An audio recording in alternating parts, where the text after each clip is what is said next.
Happy holidays, MacGyver fans and people who aren't MacGyver fans but like watching me talk about it anyway. I don't know why you're here, but I'm glad you are. In these tumultuous and often unsettling times, it's important that we remember those things that unite us all as human beings. And during this season of the year in particular, it's only right that we take a few moments to reflect upon the life of a man whose first steps upon the good earth were taken under humble circumstances, whose seemingly impossible exploits made him known to people in all nations, who set an example of kindness, tolerance, and charity we would all do well to follow, and who spent his every day doing whatever he could to help those in need and make this world a gentler and more peaceful place for everyone. But enough about Santa Claus. This video is about MacGyver. Don't worry, though. I'm getting ready to talk about the Christmas episode of MacGyver, The Madonna, from Season 5, and Santa's in it a few times.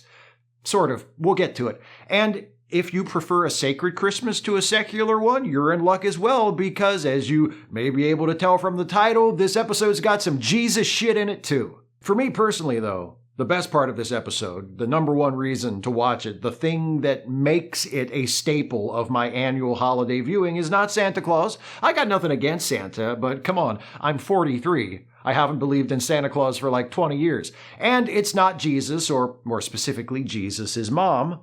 I'm an atheist. The Christ in Christmas means about as much to me as the Hallow in Halloween. No!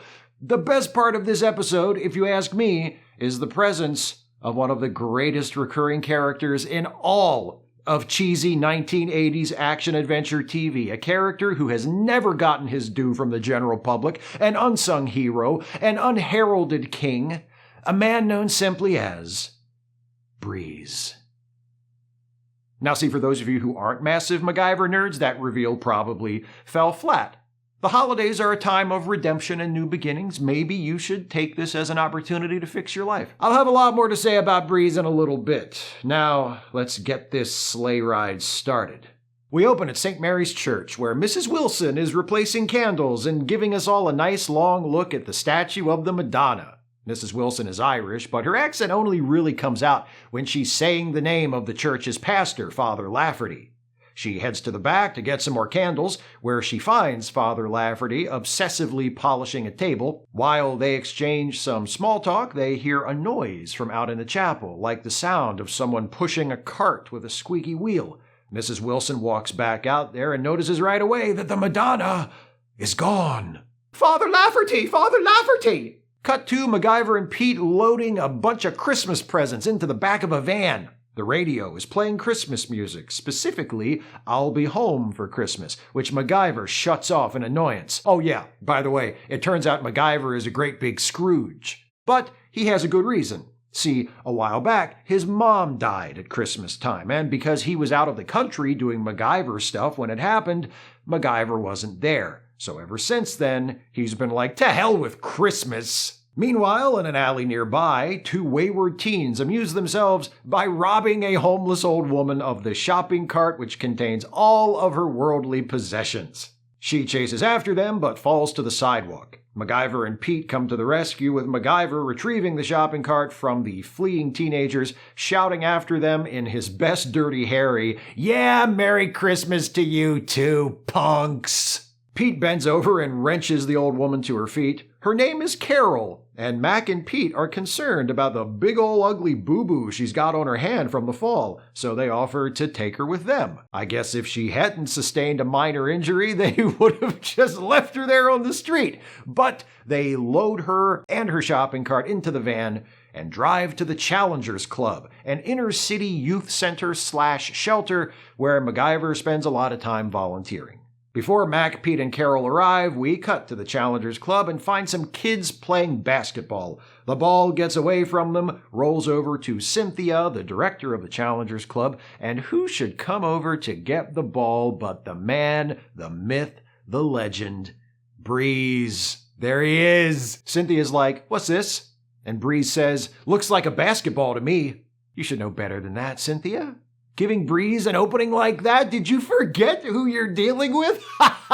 It's Breeze! Cynthia's pissed at Breeze because he said he and the others would be helping to set up for the big fundraiser talent show tonight, but he'd rather play basketball.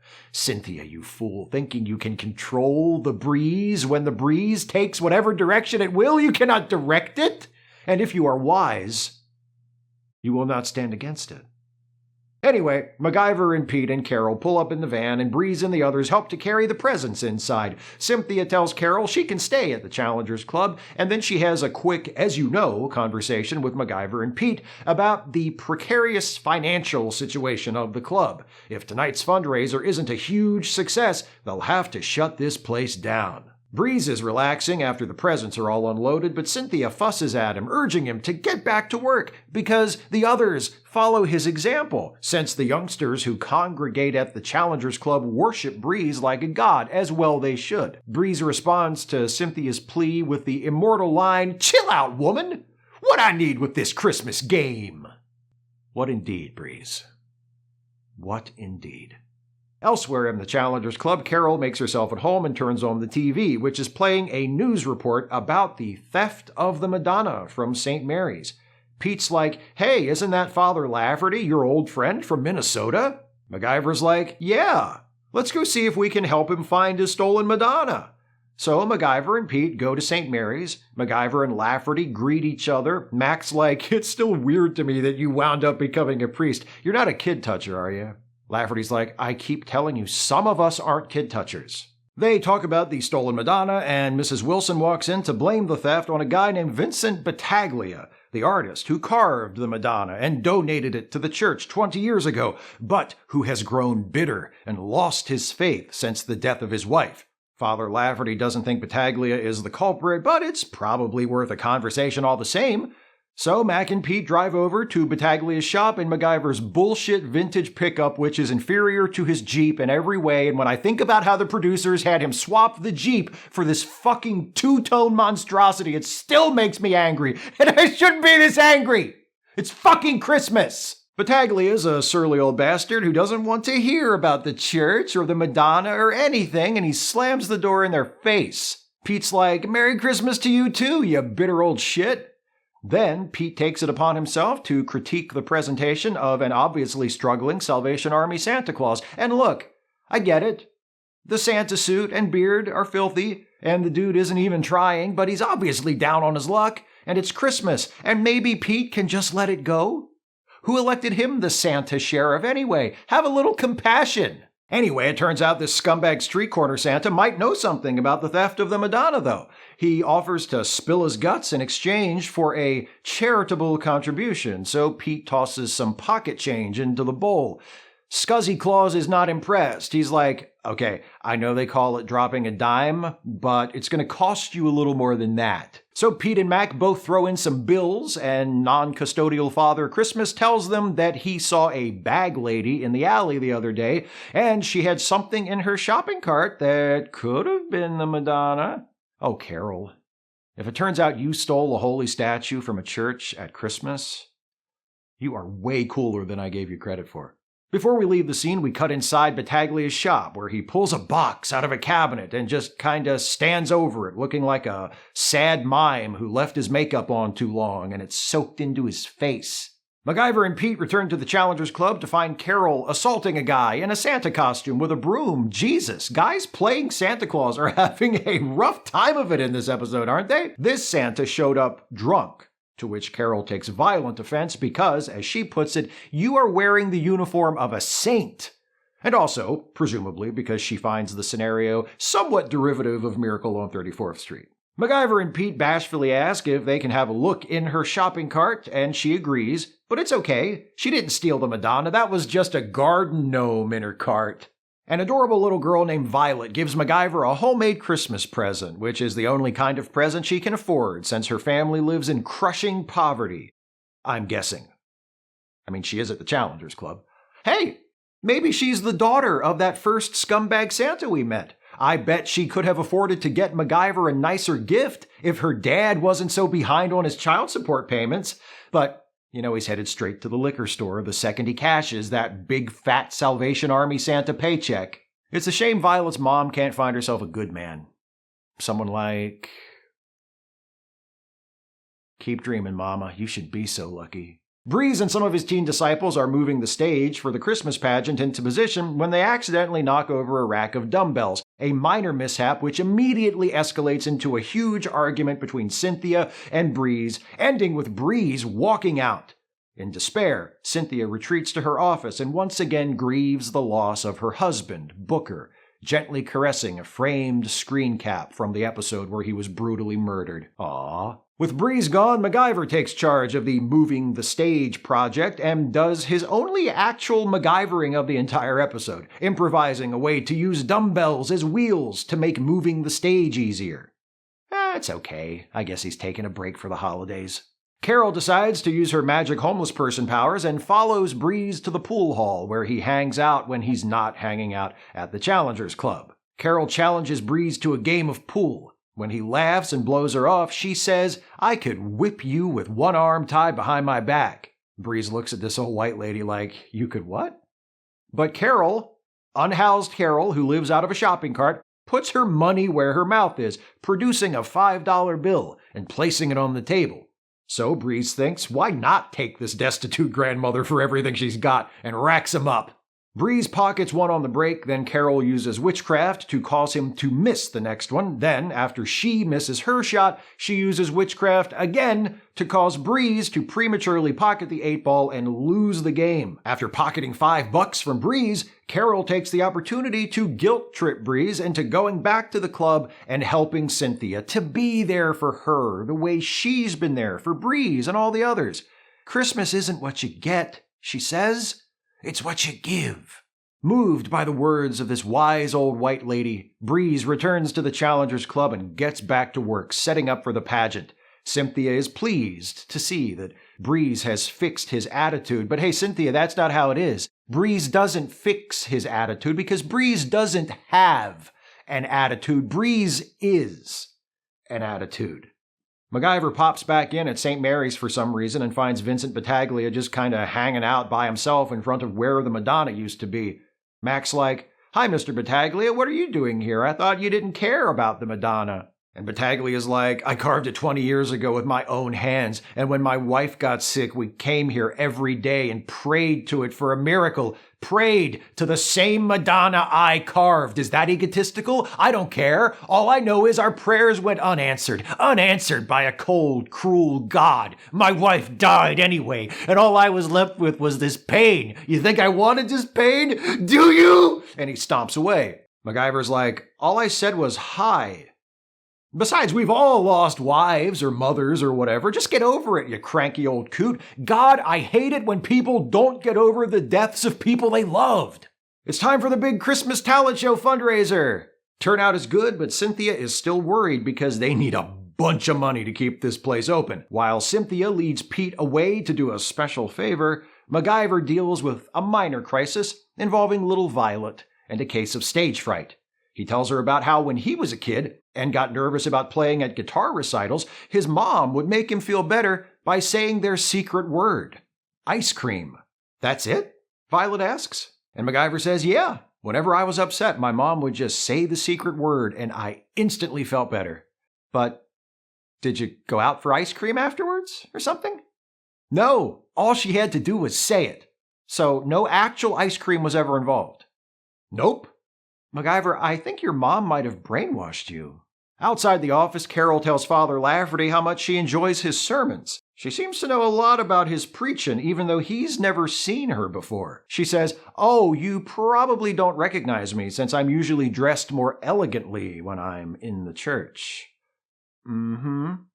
Lafferty still hasn't found the Madonna, so MacGyver walks over to Breeze and says, "Hey, somebody stole a statue from this guy's church." And Breeze's immediate response is, "Hey, I never took it. I got witnesses."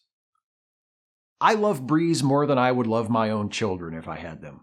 Breeze agrees to round up his minions and conduct a house-to-house search for the Madonna after the pageant is over. The show goes on, the kids perform, including Nervous Violet as one of the angels. She's reluctant to go on stage at first, but then she sees MacGyver mouth the words ice cream from the audience, and she gets on with it.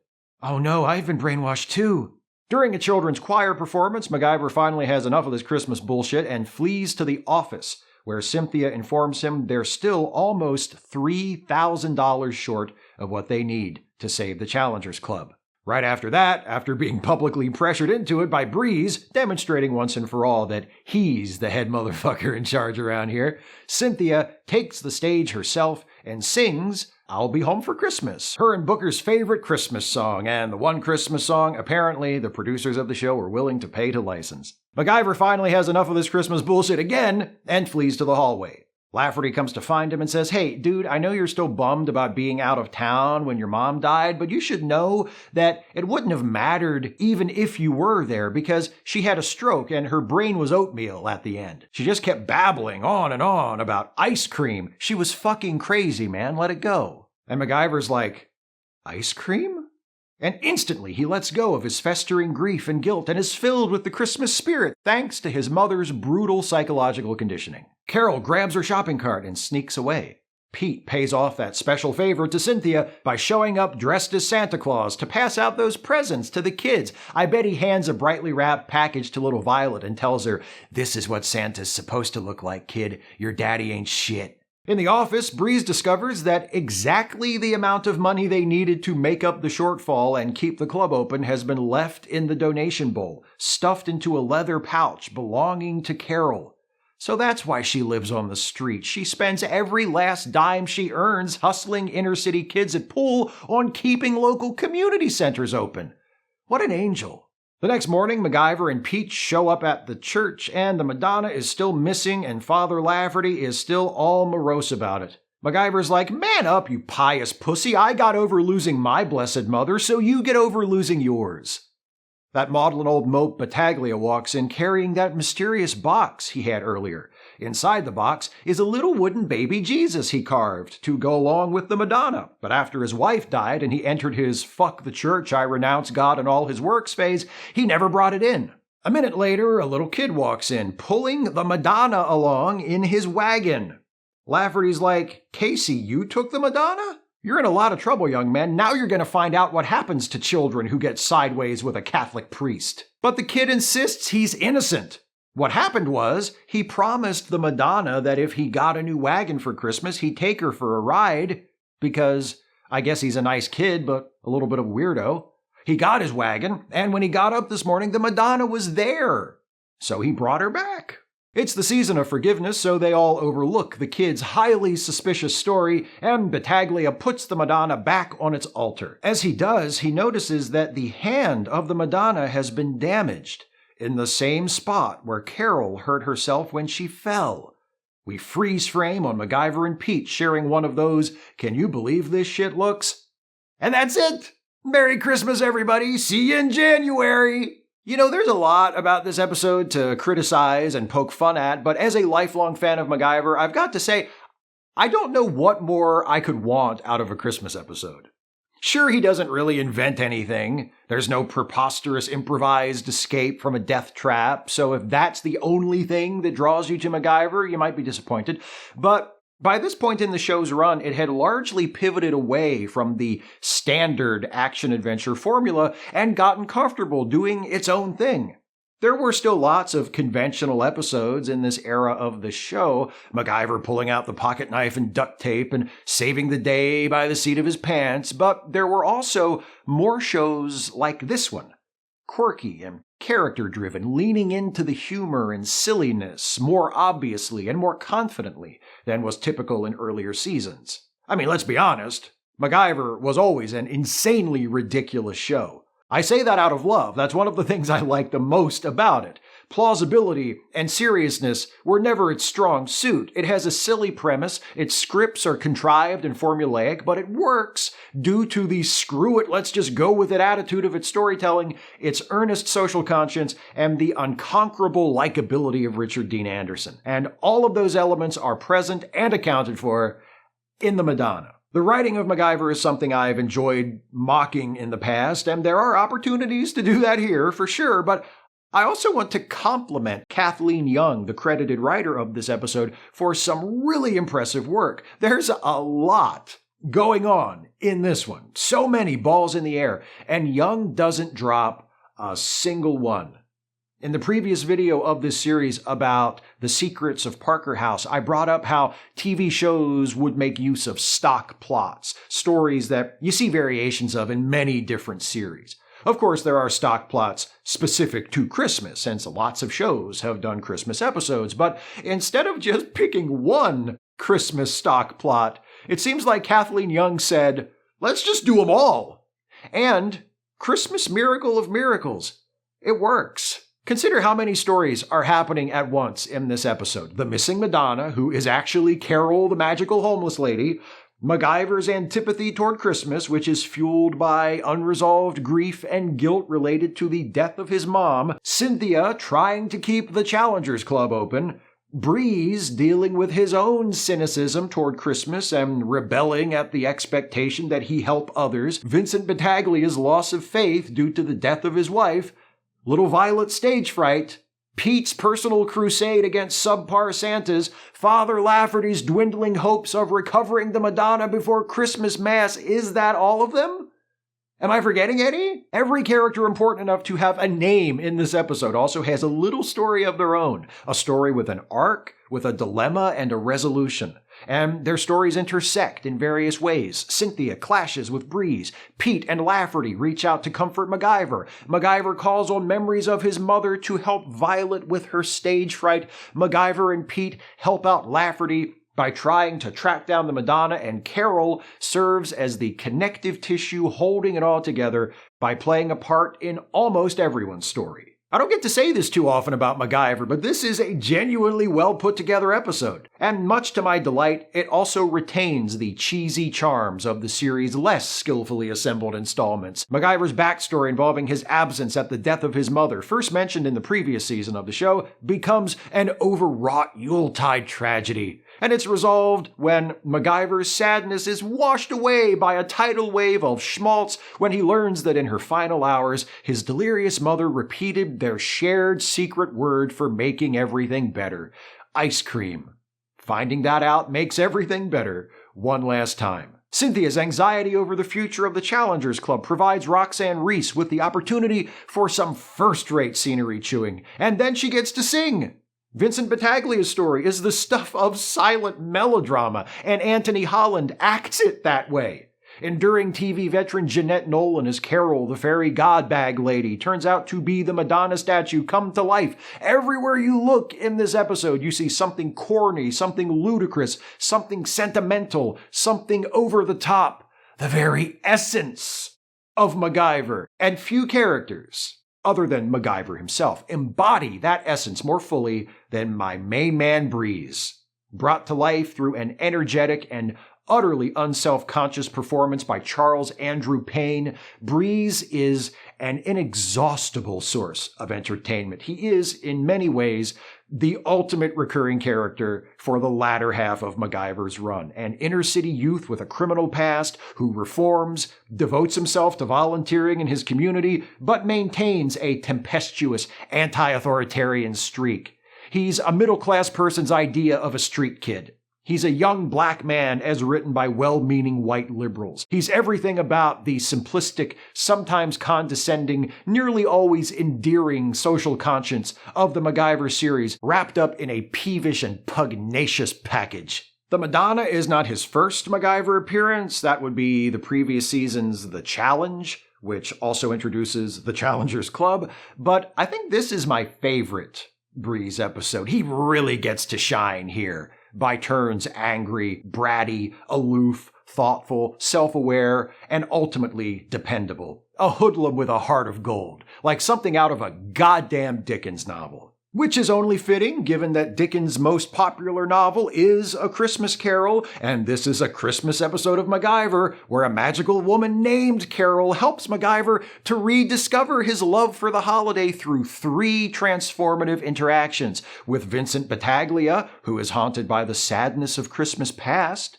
with Violet, who is anxious about Christmas in the present, and with the memory of his dead mom, who doesn't fit this pattern at all, but I'm committed now, it's Christmas, it's MacGyver, so screw it, let's just go with it.